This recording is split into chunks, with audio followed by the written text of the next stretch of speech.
Hey everyone, I'm back, and today we're going to be talking about Forever My Girl. This movie stars people.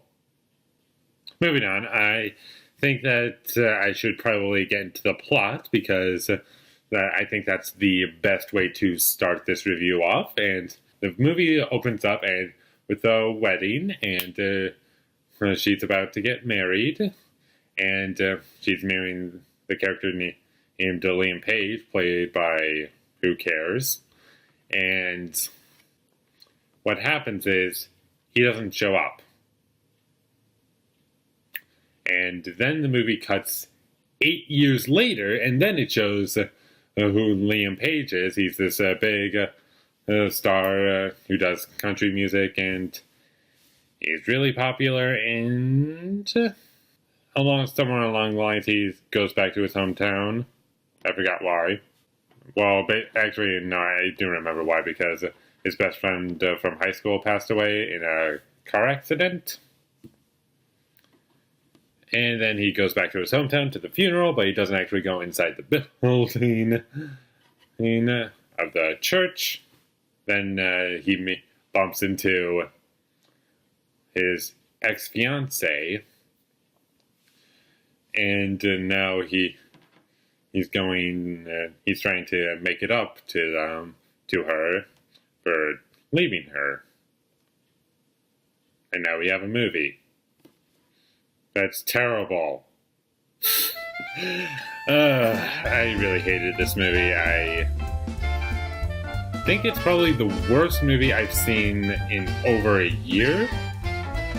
Well, about a year. I don't think it's worse than my number one worst movie of 2017, but it's still awful. This movie is awful. We'll talk about the acting. It's horrible. Everyone's bad, and the dialogue is even worse. And it has a kid actor, and I didn't really like her, unfortunately, and her dialogue is just... She talks like she's like 20 or something. I don't know how old you would be for me to believe this would be the dialogue a specific age of a character would be saying, but all I can say is none of it felt like a 7-year-old speak, as far as I know. I've already tried to explain the plot, which took a while, and really when you break this movie down, nothing makes any sense at all. And our main character, Liam Page, he's very bland. No character has an arc in this movie. No one learns about each other. Things just seem to happen, and it's ridiculous. And I have one little positive. One. And that's when Liam Page goes back to his hometown, and he's basically at the shop of his ex-fiancée, and she works at a flower shop. And he basically is trying to just talk to her, but she's like helping this one of her customers to her car. And then she turns at him and says, "Idiot." And that made me chuckle. A movie that feels like it's 43 hours long made me chuckle once. I don't think I need to discuss the pacing anymore, because normally I wouldn't really mind slow pacing as long as I'm interested in what's happening. But this movie, I am not interested in anything, so the pacing is a big issue here. And it's not even a long movie. It's 104 minutes, which translates to an hour and 44 minutes. And it felt like 43 hours. Okay, I'm just kidding. It felt like I was there forever.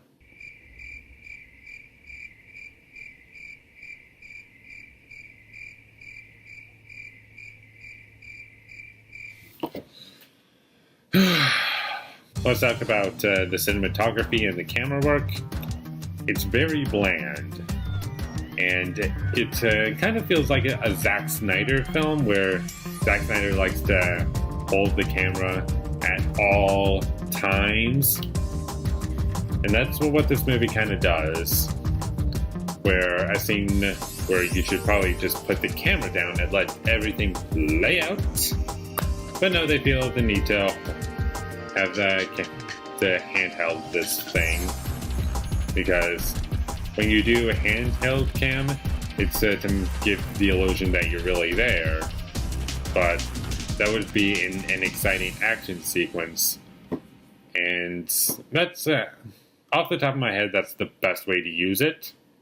Here, I don't know why they just handheld. It would be me just doing this, just do my review, holding everything. I'm starting to forget my problems with this movie. I know the music is awful because I just don't remember it and it kind of sounds like stock music or they just have songs playing over it. And I'm not a fan of the particular songs they chose. And I don't mind country music too much. I didn't like it when it was in Kingpin, The Golden Circle. And I didn't like it in here. I'm not saying I hate country music, I think it's fine. But I think they overused it. And also in this movie, I believe there's a lot of continuity errors and plot holes that I'm forgetting. I can't tell you what they are. All I can say is that I just remember that there are continuity errors and plot holes all around. And these characters are pretty stupid and, well, mostly stupid. I won't give them too much crap, but nothing in this movie is earned. Liam Page doesn't earn anything in this movie. No one earns anything in this movie. There's no character arcs, like I said. And just talking about this movie is like draining my energy because I was sitting in the theater and I just had to watch this horrible like love story. And oh, by the way, our lead actors have zero chemistry, by the way. Zero. None. And what I basically did was I was just waiting for the movie to end, and I think I was like halfway through. And what I did at one point was like just get up, like take my coat off and just hang it on the back of the chair. And like a minute later, I just took my stuff and just like put it in my lap. And when something really cringeworthy was happening, I was like, oh! I just used it as a pillow to like almost scream in. I just put my frustration in. So, Forever My Girl, oh. I have one little joke to put in this review. And I'm going to reference-ish Freddy versus Jason, if nobody minds.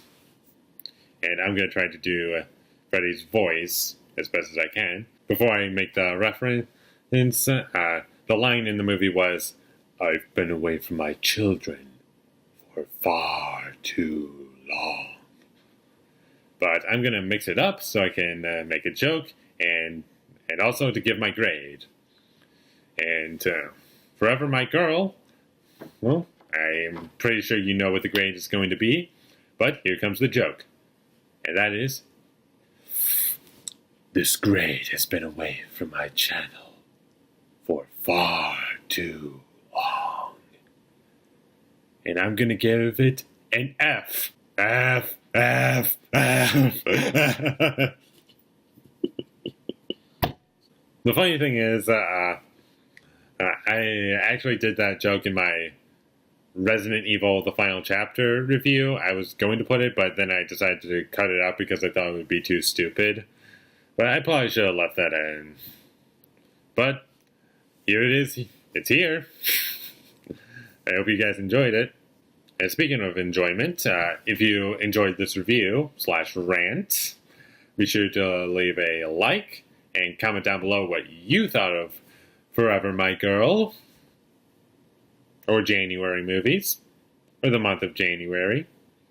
And tell me, what has been the worst movie you saw in the month of January? It can be any year, from any year, or some of your worst.